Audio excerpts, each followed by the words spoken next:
देखिए जगत गुरु तत्वदर्शी संत रामपाल जी महाराज के मंगल प्रवचन।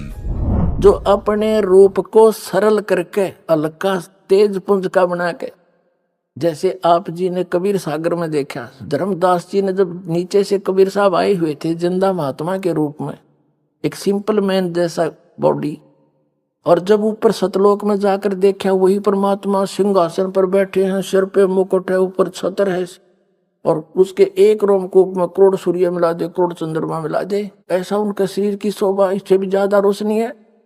तब धर्मदास ने परमात्मा पर विश्वास हुआ कि वही है जो नीचे से ऊपर गया था।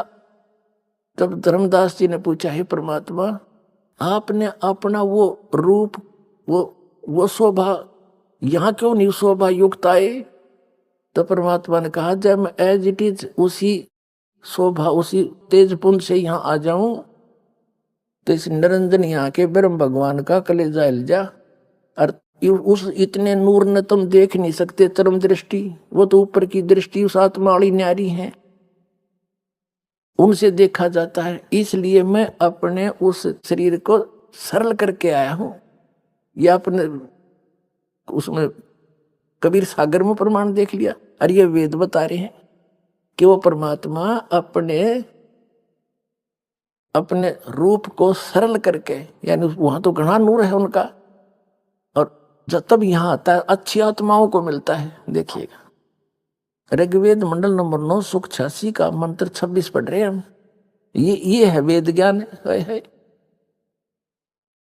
अपने रूप को सरल करता हुआ वह कांति में परमात्मा कबीर देव, यो कबीर साहब लिखना था ना कबीर देव को, चाहे कबीर परमेश्वर, विद्युत के समान क्रीड़ा करता हुआ, यानी विद्युत जैसी स्पीड इतनी गति से आता है और वर्णीय पुरुष को यानी श्रेष्ठ आत्मा को प्राप्त होता है। और देखो 27 में कमाल कर दिया। ऋग्वेद मंडल नंबर 9 सुख 86 का मंत्र 27 में क्या कहा है? वह प्रकाश पुंज परमात्मा को, जो परमात्मा झूलोक के और तीसरे पृष्ठ पर विराजमान है, वहां बैठा है वो भगवान, वहां रहता है और वहां से चलकर आता है गति करके। अब और दिखाते हैं ऋग्वेद मंडल नंबर 9 सूक्त 82 का, और ये मंत्र नंबर 1 देखें। इसमें लिखा है कि जो सर्वोत्पादक प्रभु, सबकी उत्पत्ति करने वाला परमात्मा, प्रकाश रूप, सद्गुणों की वर्षा करने वाला और पापों का हरण करने वाला, वह राजेव, राजेव माने राजा के समान, राजा के समान। देख ये 269 पे कदे नकली फिर न कह दे, पृष्ठ बदल गया होगा। और ये 270 पे राजा के नुंड पढ़ लिया आपने, राजा के समान दर्शनीय है, देखण में राजा के समान है, सिंहासन पर बैठा है, और वह पृथ्वी आदि लोकांतरों के चारों ओर शब्दमान हो रहा है। वह वर्णीय पुरुष को, जो दृढ़ भक्त है, उसको पवित्र करता हुआ प्राप्त होता है। उसको मिलता अच्छी आत्माओं को। जिस प्रकार विद्युत यानी आकाशीय बिजली स्नेह वाले स्थानों को आधार बनाकर प्राप्त होता है। अब आगे बताऊंगा, पहले ये पढ़ ले। अब दूसरा मंत्र ऋग्वेद मंडल नंबर 9 सूक्त 82 का मंत्र 2। हे परमात्मन, वो किस उद्देश्य से आते हैं? उन भक्तों को मिलते हैं उपदेश करने की इच्छा से, आप उनको तत्व ज्ञान बताने की इच्छा से आप महापुरुषों को प्राप्त होते हो। आप अत्यंत गतिशील पदार्थ के समान हमारे आध्यात्मिक यज्ञ को प्राप्त होते हैं, बहुत स्पीड आते हो। और आप सर्वज्ञ नहीं, कबीर देव हैं, आप कबीर परमात्मा है। आप कबीर परमात्मा, हो गया स्पष्ट? आप कबीर परमात्मा हैं, शुद्ध स्वरूप हैं, हमारे पापों को दूर करके हे सोम, हे अमर परमात्मा, हमको सुख दे। अपने आत्माओं क्या बताया है कि वो परमात्मा सतलोक में रहता है, उसके तीसरे भाग में, तीसरे पोर्शन में, सबसे ऊपर वाले में, टॉप मोस्ट। गरीबदास साहिब जी ने परमात्मा को देखा का अरस कुर्स पर सवेत गुमट है, जहाँ सतगुरु का डेरा। अरस के कुर्स पर समेत गुमट है और सवेत छतर सिर मुकुट विराजे, और देखत ना उस चेहरे नू, गरीब दास ये वक्त जाते रो गए इस पैरे। कहते हैं जब तत्वदर्शी संत मिला नहीं और यो ज्ञान समझ में आया नहीं तो ये मनुष्य जीवन आपका चला जाएगा और रोगे इस पैरे ने, इस समय ने याद कर रोया करोगे। इन नकली संतों से पीछा छुटाओ, इस दास के पास आओ और अपना कल्याण करवाओ। बोलो सतगुरुदेव।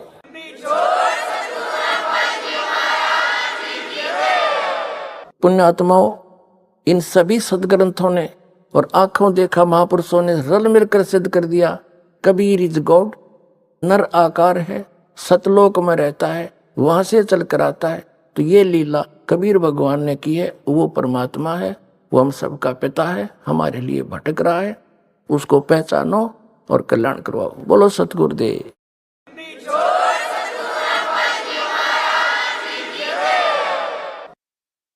परम पिता परमात्मा पूर्ण ब्रह्म सारी सृष्टि के रचनार, ये कबीर साहिब जी हैं।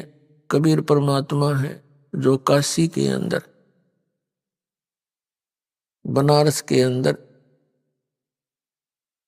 एक दानक रूप में, एक जुलाहे के रूप में जनसाधारण की तरह लीला किया करते थे। 120 वर्ष तक वहां रहे, सह शरीर आए थे और सह शरीर चले गए थे। उनके कोई माता पिता नहीं, वो सारी सृष्टि के जनक हैं, वो हम आत्माओं के पिता हैं। हम यहाँ काल के जाल में गलत स्थान पर आगे अपनी गलती तय, हम यहाँ महादुखी हैं और हमारे दुख को देखकर वो परमात्मा भी दुखी है और इस काल के जाल में फंसे हुए सभी प्राणियों को, जो उनके अपने बच्चे हैं, ये ज्ञान देने के लिए आते हैं कि तुम, ये आप जी का स्थायी स्थान नहीं है, आपका भूल लगी हुई है और आपको यहाँ महामूर्ख बनाकर और विवश करके रखा गया है। यहाँ पर प्रत्येक कार्य आपसे ऐसे करवाया जा रहा है जैसे कोई विलियन कराया करे, जैसे कोई खलनायक अपनी क्रिया करता है। तो वो खलनायक यहाँ कौन है? वो काल है, उसको ब्रह्म भी कहते, उसको ज्योत स्वरूपी निरंजन भी कहते, और उसने आपको यहाँ अज्ञानी बनाकर और विवश करके और बाई फोर्स रखा हुआ।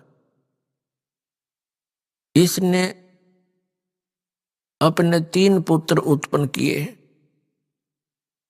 उनको एक एक गुण से युक्त कर दिया। ब्रह्मा जी ये काल के पुत्र हैं, श्री विष्णु जी भी काल के पुत्र हैं और श्री शिव जी काल के पुत्र हैं, और दुर्गा श्री देवी ये श्री ब्रह्मा श्री विष्णु श्री शिव जी की माता है और ये काल इनका पिता है। इस काल ने, इस ब्रह्म ने, सरपुरुष ने, इसके ये पर्यायवाची नाम है ज्योत स्वरूपी निरंजन।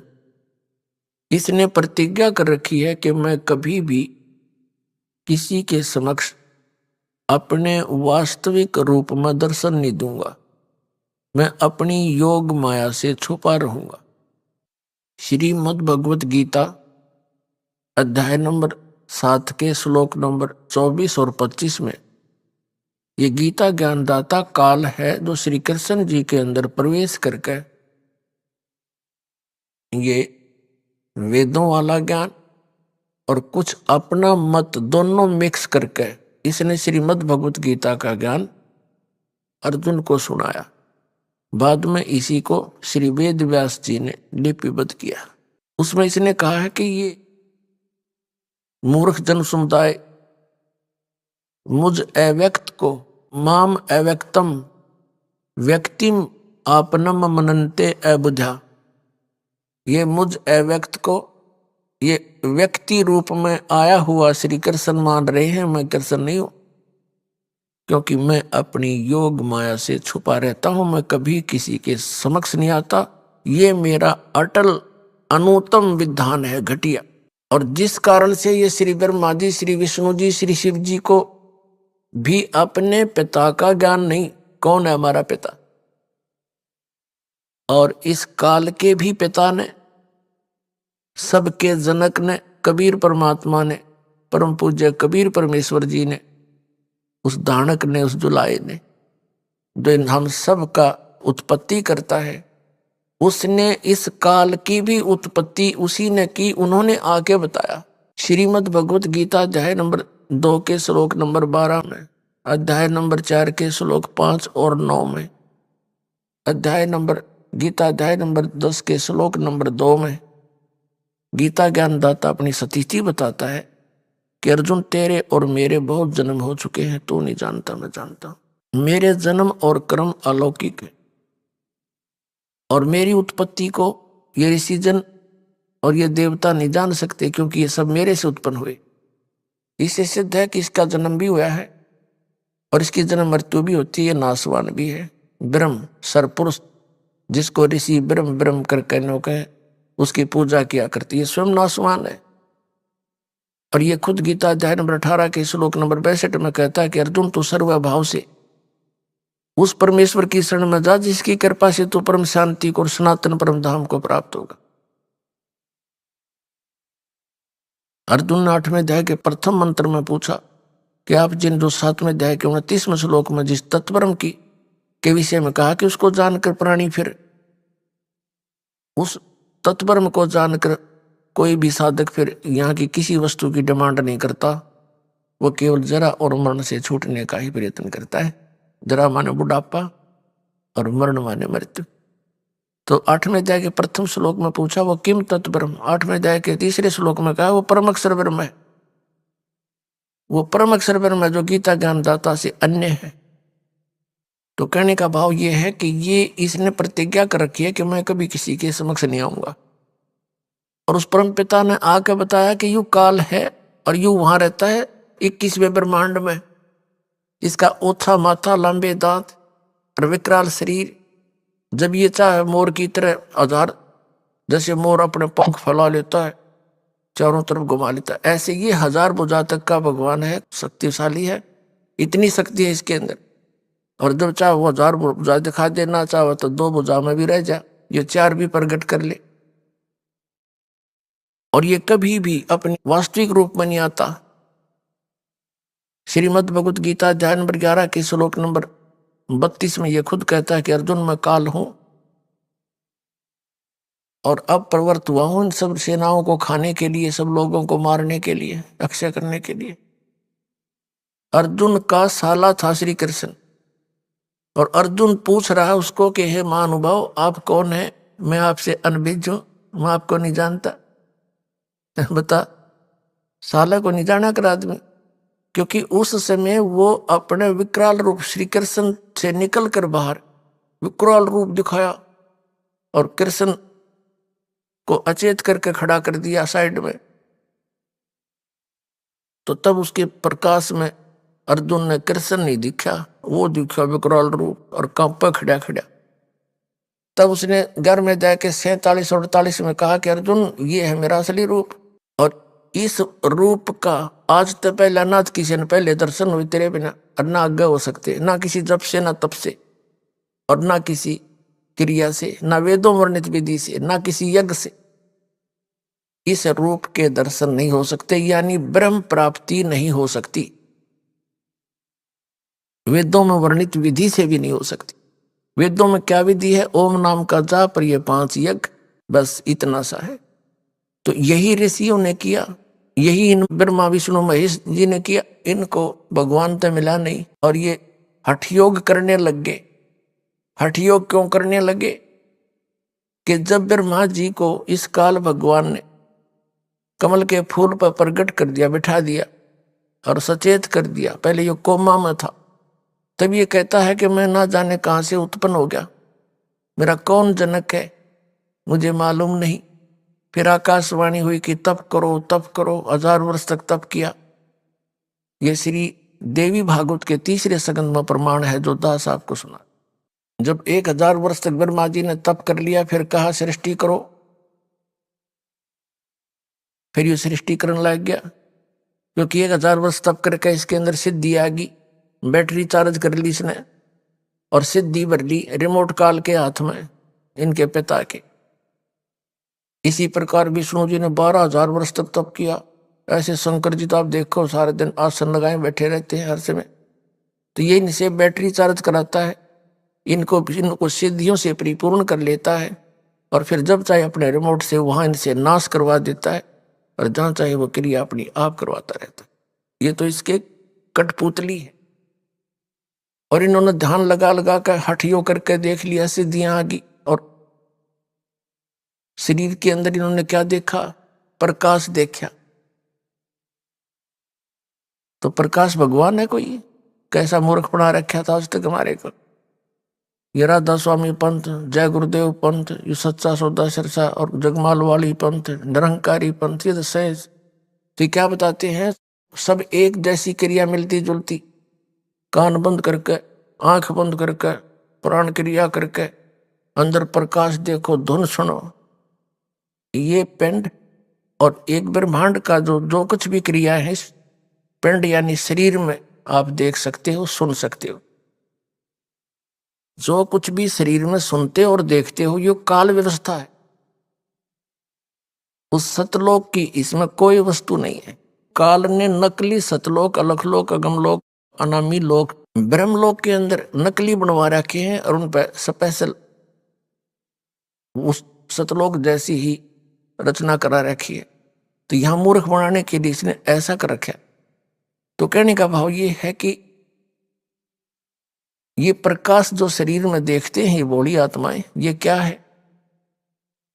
जैसे सूर्य का प्रकाश, रोशनी किसी तालाब में के जल पर गिर रही है और वहां से रिफ्लेक्ट होकर नजदीक किसी का मकान है, कमरा है, उस कमरे की झांकी में के, खिड़की में के जाकर और छत पर प्रतिबिंब बना हुआ है। अब कोई व्यक्ति कह रहा है कि मैंने प्रकाश देखा, प्रकाश देखा, और फिर कहता है कि सूर्य तो निराकार है, वो दिखता ही नहीं। तो प्रकाश खाक देखा, प्रकाश किसका था? टट्टू का। जो तुमने प्रकाश देखा सूर्य का प्रकाश था, रिफ्लेक्ट होकर जा रहा था, उसमें उसका कोई आकार विशेष नहीं था, उस सूर्य जैसा आकार नहीं था उसका, उस खिड़की जैसा आकार हो गया। तो जैसे परमात्मा का लोक सतलोक भी सौ प्रकाशित है, वह पृथ्वी है एक। जैसे यहां पत्थर के पहाड़ हैं, वहां हीरों के पहाड़ है, ऐसी पृथ्वी जैसी ये है, वो चमकीली मिट्टी है और इससे अधिक उपजाऊ है, बहुत सुंदर है, डस्ट रहित है। वहां सतलोक भी सौ प्रकाशित, और परमात्मा कबीर परमात्मा सतपुरुष, उसका एक रोमकूप में इतना प्रकाश है, करोड़ सूर्य करोड़ चंद्रमा मिला दे वो भी फीकी पड़े। तो वो प्रकाश उस, और वहां से ये जो हम रहते हैं ये लोक काल के 21 ब्रह्मांड 16 शंख कोश की दूरी पर है। 16 शंख कोश, एक कोश लगभग 3 किलोमीटर का होता है, यानी 48 शंख किलोमीटर समझ लो, किलोमीटर। शंख, नील, पद्म, शंख। और वहां से ये प्रकाश, परमात्मा का प्रकाश इन ब्रह्मांडों में गिरता है, वहां से रिफ्लेक्ट होकर प्रत्येक अलग अलग ब्रह्मांडों में जाता है, और उसी वही प्रकाश फिर बॉडी में दिखाई देता है। जैसे कमरे के अंदर सूर्य का प्रकाश जल से रिफ्लेक्ट होकर दिखता है, इन यू प्रकाश भगवान मान लिया, परमात्मा तो अन्य है जिसका वो प्रकाश है।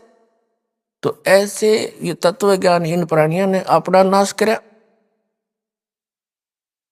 आप गए काल के जाल में, भूत बन गए शिवदयाल जी, अपनी शिष्या बुक्की में बोला भूत बन के, और फिर आके हुक्का पियो उसमें और शंका समाधान करे, उसके अंदर बैठ के। ये मोक्ष प्राप्त प्राणी के लक्षण है। और ये बुद्धि, ऐसे बुद्धिमान व्यक्ति भी गुगु बने बैठे उड़े, गुरु जी मान कर, परम धनी मान कर उनको। तो जब तक ना पता था, को बताने वाला नहीं था, तब तक तो चलो भाई 100 गलती बड़ा इंसान पे। अरदास ने 15 साल हो गए रुके मारते ने, आवाज लगाते ने, भाई तुम्हारा जीवन नाश हो रहा है, वह भक्ति नहीं है। यदि उनके पास सत साधना होती तो दास ने ये अलग से सांग जोड़ने की क्या जरूरत थी? क्या मुझे रोटी नहीं मिल रही थी? परमात्मा ने 2 समय की रोटी दे रखी थी। जूनियर इंजीनियर की पोस्ट थी, सिविल इंजीनियर की, टाइम पर बढ़िया रोटी मिल रही थी, भगवान का नाम मिल गया था, दिन रात चिंतन करता था। परमात्मा ने दया बख्शी, गुरुदेव ने आदेश दे दिया, बेटा अब तू दीक्षा दिया कर। उसके बाद फिर जीवन बदल गया। नौकरी भी छोड़नी पड़ गई बीच में ही, 18 वर्ष की सर्विस करके। बहुत से भक्त कह रहे थे साथी कि 2 साल और कर ले सर्विस, पेंशन बन जाएगी, 20 वर्ष के बाद पेंशन बन जाती है। अब नहीं, 2 साल तो बहुत ज्यादा है, 2 मिनट भी ना डटा जाता। अब तो सच्चे भगवान की नौकरी करेंगे, या नौकरी तो करते हैं, संग जन्म हो गए। तो पुण्यात्मा दास का अगर उनके पास वस्तु होती तो मैं नहीं करता इस काम ने, कति भूल का भी ना करूं। एक अपने सिर पर दोष धरना, मिसगाइड करना। एक व्यक्ति जा रहा कहीं पर और जिस व्यक्ति को ज्ञान नहीं, और वो उसको मार्गदर्शन कर देता है, और वो विपरीत दिशा में भेज दिया, और 300 किलोमीटर जाकर उसको पता लगा, तो रोएगा उस दुष्ट ने कि यू क्या करा उसने, ना पता होता तो मना कर देता, मुझे नहीं मालूम भाई, इससे अच्छा किसी और से पता करके अपना 10 मिनट पीछे चल पड़ता। तो ये नकली संत हैं टोटली पूरे विश्व के अंदर, समझ लेना। इस दास के अतिरिक्त चाहे इसने अभिमान समझो और चाहे सच्चा ज्ञान समझ लियो, थोड़े दिन में क्लियर भी हो जाएगी।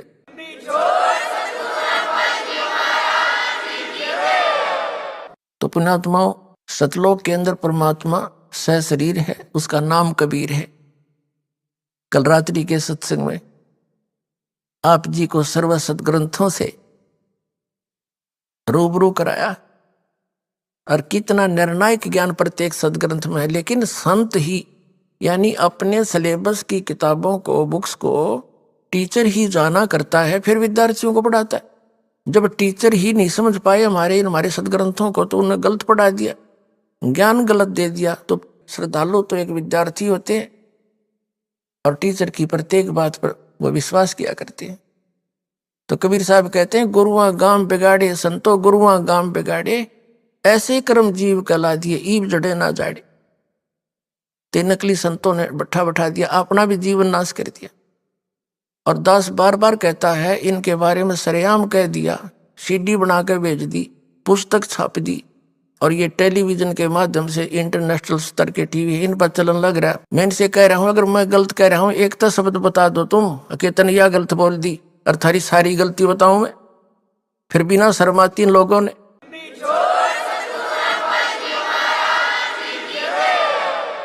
और ये फायदा उठाए बैठे हैं श्रद्धालुओं की श्रद्धा का। श्रद्धालु इतने भोले हैं, न्यू कहना गुरु जी के बारे में सुना नहीं करते, गुरु जी की निंदा नहीं सुना करते। निंदा वो होती है मैं उनको गुंडा बताता हूँ, ठग और चोर बताता हूँ। ज्ञान के ऊपर डिस्कस करना अनिवार्य होता है। कोई आपको बता रहा है कि रास्ते में कि तेरा मार्ग ठीक नहीं भाई, गलत जा रहे हो, तो क्या उसने सोचना नहीं चाहिए? अवश्य सोचना चाहिए, जोर देना चाहिए उस बात पर, क्यों कहा इसने, तो खूब तसल्ली करके आगे यात्रा करनी चाहिए। ये बुद्धिमान का कार्य है। तो पुण्यात्माओं, उस काल के बारे में परमात्मा ने कहा है कि 3 देव सो उसको ध्यावे, निरंजन का वो पार न पावे। ये तीनों देवता ब्रह्मा विष्णु महेश भी इस निरंजन का ही ध्यान लगा रहे हैं, समाधि लगा के, और निरंजन का वो पार नहीं पावे। ये ना अपने पिता को नहीं पा पाए आज तक, मोक्ष तो बहुत दूर की बात है। तो उस परम पिता ने, पूर्ण ब्रह्म ने आके, कबीर परमात्मा जी, ये सत्य पुरुष है। जितने भी वर्तमान के, चाहे वो कबीर पंथी है, चाहे और अन्य सतलोक की महिमा गाते हैं, या चाहे कोई वेद और गीता का अध्ययन करने या उसके ऊपर प्रवचन करके जनता को ज्ञान देने वाले हैं, या कोई किसी भी मजहब धर्म के हैं, चाहे वो सिख धर्म के, चाहे ईसाई धर्म के, चाहे हिंदू धर्म के, चाहे मुसलमान धर्म के, जितने भी संत और श्रद्धालु हैं, जैसे सिख धर्म के अंदर आदरणीय नानक साहेब जी को छोड़ के अन्य कोई भी परमात्मा से परिचित नहीं था, परमात्मा प्राप्ति नहीं हुई थी। नानक साहिब जी के अतिरिक्त अन्य किसी भी सिख समाज में या हिंदू समाज में या ईसाई समाज में सभी ये कह रहे हैं कि परमात्मा निराकार है। हर वेद शास्त्र सदग्रंथ ये स्पष्ट कर रहे हैं कि परमात्मा मनुष्य दृश्य सशरीर है, वहां से गति करके आता है और अच्छी आत्मा को मिलता है। तो किन किन को मिले? आदरणीय धर्मदास साहिब जी को, आदरणीय मुल्कदास साहिब जी को, आदरणीय दादू साहिब जी को, आदरणीय नानक साहिब जी को, आदरणीय गरीबदास साहिब जी को गांव छुडानी जिला जज्जर वाले को, आदरणीय घीसा दास साहिब जी को गांव खेखड़ा जिला मेरठ उत्तर प्रदेश वाले। इनको जो परमात्मा मिले और सतलोक लेकर गए, फिर इनको वापस छोड़ा, अपने से परिचित कराया। 3 महापुरुषों की तो दास को जानकारी है, और भी बहुत सौ को मिले होंगे जो हमारे प्रकाश में नहीं आए। तो कहने का भाव यह है कि इन महापुरुषों ने आंखों देखकर बताया परमात्मा से शरीर है, और वो सतलोक में रहता, उसका नाम कबीर है। अब कल जो प्रसंग रह गया था थोड़ा सा, गुरु ग्रंथ साहिब के अंदर आपको दिखाते हैं। गुरु ग्रंथ साहिब के अंदर लिखा है वो परमात्मा साकार है और मनुष्य दृश्य, उसका सारे अंगों का वर्णन किया हुआ है। आदरणीय नानक साहिब जी को परमात्मा जिंदा महात्मा के रूप में मिले थे कबीर जी, और बेई नदी पे वो स्नान करने प्रतिदिन जाया करते थे। वहां उनकी भेंट हुई, फिर उनको वहां से दरिया में डुबकी लगवा कर परमात्मा अंतर ध्यान कर दिया। लोगों ने सोचा डूब गए, उनको एकांत स्थान में ले जाकर उनका शरीर सुरक्षित रख दिया, और उस आत्मा, प्यारी आत्मा को ऊपर के सब ब्रह्मांडों की जानकारी रूबरू कराया वहां के सब लोगों से। सतलोक में परमात्मा को देखा कबीर जी को, असंख्य ब्रह्मांड के सिंहासन पर वही जिंदा महात्मा जो नीचे से गया था, वही सारी सृष्टि का। और फिर परमात्मा कबीर जी ने कहा था कि मैं काशी बनारस में रहता हूं, कबीर मेरा नाम है, जुलाहा मेरा धानक मेरा काम है, और सतनाम दूंगा, वहां आ जाना। तब नानक साहिब जी तीसरे दिन वापस छोड़ दिया परमात्मा कबीर जी ने, सतपुरुष ने, अमर पुरुष ने, सतल पुरुष ने सारा दिखाकर। तो नानक साहिब जी नौकरी करते थे मोदी खाने में, सुल्तानपुर के अंदर नवाब के यहाँ। वह नौकरी त्याग दी परमात्मा प्राप्ति के लिए। पहली उदासी बनारस की करी उन्होंने। काशी में जाकर पता किया तो देखा परमात्मा एक जुलाहे का कार्य कर रहे, बैठे बैठे खड्डी में अपने झोपड़ी में। नानक साहिब जी ने देखा कि तो वो वही है परमात्मा जो सतलोक में देखा था मैंने, जैसे धर्मदास जी को ने देखा। तो क्या कहते हैं, आंखों में पानी भर के पुण्यात्मा आज तो हम मजहबी बन गए, अपने अपने धर्म ने बस फाइनल मान रहे, चाहे वो हमारे समझ में आया ना आया। जिन्होंने भगवान की इच्छा थी उन्होंने धर्म नहीं बनाए, उन्होंने धार्मिकता बढ़ाई थी। आज किसी धर्म में देख ले, धार्मिकता का नाम नहीं, और धर्म में दृढ़ हिंदू मांस खावे और शराब पीवे, ओका पाड़े, अधिकतर बहुत ज्यादा मुसलमान मांस खावे, और जो है ना और को किसी चीज की टाल नहीं है, सभी के सिख धर्म में मांस खावे और शराब पीवे। क्या उन महापुरुषों ने यही शिक्षा दे रखी है गुरु ग्रंथ साहिब में? है कहीं ऐसा प्रमाण? तो ये कहां से बिजली गिरी? तो हमने उस महापुरुषों के दिए गाइडलाइन को समझना चाहिए। हम एक पिता की संतान है, जीव हमारी जाति है, मानो धर्म हमारा, हिंदू मुस्लिम सिख ईसाई को धर्म नहीं है न्यारा। तो इस प्रकार हमने पुनः सोचना पड़ेगा। तो नानक साहिब जी ने देखा वहां जिनको भगवान की तरफ थी, आंखों में आंसू भर के कहते फाई सूरत मुलुक की तेज, ए ठगवाड़ा ठगी तेज, खरा सियाणा बहुता बार, ये धानक रूप रहा करता है। अब आपको थोड़ा शब्द सुनाते पूरा का पूरा। एक स्वान दुई स्वानी, एक मन रूपी कुत्ता, और इच्छा और तृष्णा आशा रूपी ये कुतिया, एक सुवान दुई सुवानी नाल बलके भोकाई सदा बियाल। ये है पृष्ठ नंबर 24 है गुरु ग्रंथ साहिब का। गुरु ग्रंथ साहिब के 24 नंबर पृष्ठ पर ये शब्द अंकित है। एक सुवान दुई सुवानी नाल बलके भोकाई सदा बियाल। और कूड़ छुरा मुठा मुर्दार ये धानक रूप रहा करता है। मैं पत की पेंद न करने की कार, वो बिगड़ रूप रहा विकराल। तेरा एक नाम तारे संसार, मैं एहो आस एहो आधार। तेरा एक सतनाम, और वो सार नाम कहते सारे संसार ने पार कर दे। तेरा एक नाम तारे संसार, मैं एही आस एही आधार। मुख निंदा आखा दिन रात, पर घर जो ही नीच मनात। काम क्रोध तन वसे चंडाल, ये धानक रूप रहा करता है। फाई सूरत मुल्क की वेश, ओए होए कहते इसकी मोहनी सूरत है। और मुल्क की वेश, जिस क्षेत्र में जाता उसा वेशभूषा बना लेता है ये। फाई सूरत मुल्क की वेश, ए ठगवाड़ा ठगी देश। ये खरा सियाणा भोता वार, ये धानक रूप रहा करतार। नानक साहिब जी वहां कह रहे ये धानक रूप रहा करतार। देखो लोगो धानक रूप रहा करतार, यो बैठा भगवान धानक दुल्हे के रूप में। अभी आपने सुने संत रामपाल जी महाराज के मंगल प्रवचन।